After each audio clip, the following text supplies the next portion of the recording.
Hello बच्चों, आज हम देखेंगे पीएमएमसी। पिछले लेक्चर में हमने देखा था मूविंग आयरन कि मूविंग आयरन क्या होता है, कितने टाइप्स का होता है, उसका वर्किंग प्रिंसिपल क्या था, कैसे वर्क कर रहा था। अगर आपको मूविंग आयरन का वर्किंग प्रिंसिपल, उसके अट्रैक्शन और रिपल्सन का समझ में आ गया है तो आगे भी आपको सारे वर्किंग और प्रिंसिपल समझ में आ जाए, क्योंकि कहीं ना कहीं से ये सब एक दूसरे के साथ लिंक है। इसकी वर्किंग लगभग 90% सेम है। बस फ़र्क इतना है कि उसमें आपका मूविंग आयरन लगा था, इसमें मूविंग कॉइल लगी है। इसमें आपका मैग्नेट फिक्स रहेगा, मैग्नेट फिक्स रहेगा, बाकी वर्क वैसे ही करेगा। हम देखेंगे पीएमएमसी क्या होता है। ये केवल डीसी के लिए यूज किया जाता है और ये मोस्ट एक्यूरेट टाइप का इंस्ट्रूमेंट होता है। जब कंस्ट्रक्शन की बात करेंगे तो इसमें आपका कॉइल यूज किया जाता है। जो आपकी कॉइल रहती है, कोर रहती है, उस पर एल्यूमिनियम के वायर से वाउंड किया रहता है। उसमें दो पोल होते हैं जो मैग्नेट लगे होते हैं, नॉर्थ और साउथ पोल। नॉर्थ और साउथ जो मैग्नेट हैं वो परमानेंटली फिक्स होते हैं। आपकी कोर पाइवोट से कनेक्ट होगी। जो आप थ्योरी आप पढ़ सकते हैं, आपकी जो कोर होगी वो स्पिंडल से कनेक्ट होगी। स्पिंडल आपका ज्वेल बीरिंग और पाइवट से कनेक्ट होगा और इसमें दो स्प्रिंग यूज की जाएंगी अप और डाउन कंडीशन में। ठीक है, तो ये इसका कंस्ट्रक्शन है। सिंपल सा है कि इसमें क्या क्या यूज हो रहा है। इसमें एक कॉइल यूज, वो कोर यूज हो रहा है। कोर की चारों तरफ वायर वाउंड है। वायर एल्यूमिनियम का वायर हम यूज़ कर रहे हैं। इसमें मैग्नेट लगा है, नॉर्थ और साउथ पोल है जिसमें मैग्नेट परमानेंट है। हमारा कोइल या कॉइल स्पिंडल से कनेक्ट है। स्पिंडल हमारा पाइवोट से, स्पिंडल को सपोर्ट देने के लिए पाइवोट और जॉल बीरिंग लगाई गई है। इसमें हमारा स्प्रिंग कंट्रोल यूज किया जा रहा है और डैम्पिंग ग्रुप पे एडी करंट डैम्पिंग का प्रयोग किया जा रहा है। कंट्रोल के लिए स्प्रिंग कंट्रोल, करंट डैम्पिंग के लिए एडी करंट डैम्पिंग का प्रयोग किया जा रहा है। तो अगर आप थ्योरेटिकली पढ़ना चाहें तो पढ़ सकते हैं। A permanent magnet is used in this type of instrument. Aluminum forward is provided in the cylindrical in between two poles of the permanent magnet. Coil are wound on the aluminum former which is connected with the spindle. The spindle is supported with jewel bearing and two springs are attached to either end of the spindle. The terminal is moving coil are connected to the spring. Therefore, the current flow in spring 1, moving coil and spring 2. तो ये इसकी theory थी। Simple term में आप समझ लीजिए कि इसमें क्या क्या यूज़ किया जा रहा है। इसमें एक कोल यूज किया जा रहा है, उस कॉइल के चारों तरफ एल्यूमिनियम का वायर बाउंड है। परमानेंट मैग्नेट यूज किया जा रहा है जो कॉइल के दोनों ओर फिक्स है, जिसमें नॉर्थ और साउथ पोल है। हमारा कॉइल स्पिंडल से कनेक्ट है। स्पिंडल होता है जो कॉइल को रोटेट करवाएगा और स्पिंडल को सपोर्ट देने के लिए पाइवोट और जॉल बेरिंग का यूज़ किया गया है। जॉल बेरिंग के दोनों एंड पे स्प्रिंग लगाया गया है और स्प्रिंग के साथ साथ इसका जो कनेक्शन आपका पॉइंटर और स्केल से किया गया है वो डैम्पिंग, एडी करंट डैम्पिंग प्रयोग किया जा रहा है और कंट्रोलिंग के लिए स्प्रिंग कंट्रोल यूज़ किया जा रहा है। तो ये इसका सिंपल सा कंस्ट्रक्शन है जो आप हिंदी और इंग्लिश दोनों में समझ सकते हैं, दोनों को अपनी भाषा में लिख सकते हैं। अब हम देखेंगे इसका वर्किंग प्रिंसिपल, यह किस तरह से कार्य करता है, इसका प्रिंसिपल क्या है। इसमें जो हम डीसी सप्लाई देते हैं, आप इसको फिगर से ही समझ लीजिए, ज़्यादा सिंपल रहेगा। आपका ये एक सेक्शन है, ये अलग सेक्शन है। ये सेक्शन और वो सेक्शन दोनों अलग अलग है। वो अंदर से अंदर का पोर्शन है दिखाया गया है और ये वाला फिगर के ऊपर का पोर्शन आपका उसके इनसाइड का है ग्राफ, कि इनसाइड वो कैसा दिखता है। ये ऊपर का है, हमें ऊपर कैसा दिखेगा। इसमें जब हम सप्लाई प्रोवाइड कराएंगे, इसमें केवल डीसी सप्लाई प्रोवाइड कराई जाती है। अगर आप एसी सप्लाई देंगे तो उस एसी सप्लाई की वजह से इसमें अपोजिशन डिफ्लेक्शन टॉर्क जो है वो अपोजिशन में प्रोड्यूस होगा और उसकी वजह से ये रोटेटिंग नहीं कर पाएगा और हमारा कॉइल जल जाएगा। इसलिए इसमें हमेशा हम डीसी यूज़ करते हैं। जब इसमें हम डीसी सप्लाई देंगे, उस डीसी सप्लाई की वजह से एक डीसी करंट इसमें लगेगा।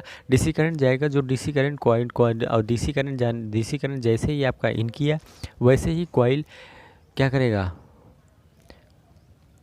तुरंत कॉइल को एक्सपीरियंस होगा कि कोई करंट आया, हमारे ऊपर कोई फोर्स लग रहा है और उस फोर्स की वजह से एक डिफ्लेक्शन टॉर्क प्रोड्यूस होगा और वो टॉर्क जो है हमारे मूविंग कॉइल को रोटेट कराएगा। जब हमारा मूविंग कॉइल रोटेट करेगा तो उस मूविंग कॉइल का रोटेट करने की वजह से उसमें कनेक्ट स्पिंडल और पाइवोट लगे होते हैं। उस स्पिंडल से हमारा जो पॉइंटर है वो रोटेट करेगा। हमारा पॉइंटर एक जगह से दूसरी जगह रोटेट करना शुरू हो जाएगा। जब पॉइंटर हमारा रोटेट करेगा तो हमारी स्प्रिंग की रीडिंग शो करना होगी। क्योंकि जितना ज़्यादा करंट रहेगा रीडिंग भी उतना अप होता जाता जाएगा।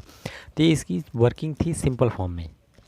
अब अगर आप रिटन फॉर्म में देखेंगे, when DC current is given in the moving coil, DC current flow through it. When the current carrying coil is kept in a magnetic field, it experience a force. वही चीज़ हुई है, हमने DC current apply किया और हमारा DC current में DC current flow कर रहा है।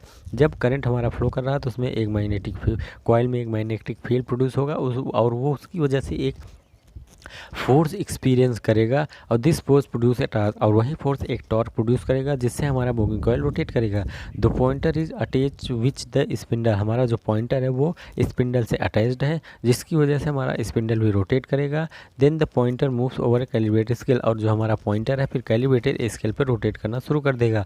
When the polarity is reverse, जब हमारी पोलरिटी रिवर्स होगी a torque is produce in the opposite direction में। अगर हमारी पोलरिटी रिवर्स है तो हमारा जो टॉर्क प्रोड्यूस होगा वो अपोजिट डायरेक्शन में प्रोड्यूस होगा, जो मैकेनिकली पॉसिबल नहीं है।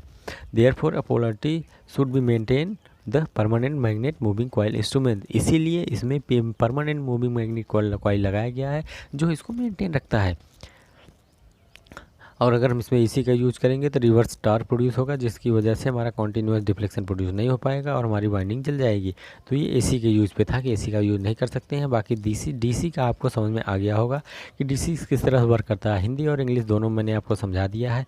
फिर भी आपको नहीं समझ में आता है तो आप हमें कमेंट दे सकते हैं या हमें बता सकते हैं कि ये चीज़ हमें नहीं समझ में आई, दोबारा समझा दो तो मैं इसको दोबारा एक्सप्लेन कर दूँगा।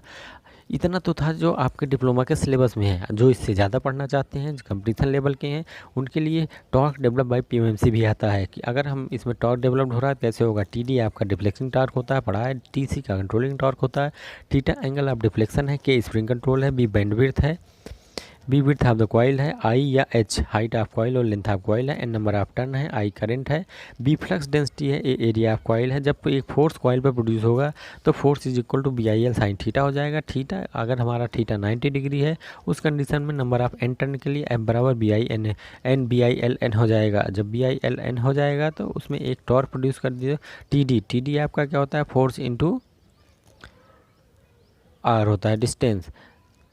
ठीक, द फोर्स इंटू डिस्टेंस, जब फोर्स रख दो तुम एन टर्न वाला एन बी आई एल आपने रख दिया और स्मॉल बी हो जाएगा। स्मॉल बी क्या होता है आपका, small B width of the coil है। तो यहाँ पे कॉइल का विड्थ आपने रख दिया या रेजिस्टेंस रख दिया कॉइल का तो वो भी हो जाएगा। तो ये क्या हो जाएगा, एन बी आई ए हो जाएगा अब, जिसको हम बानी भी कहते हैं। और टी डी अब आपको पता है deflecting torque always directly proportional to current के होता है।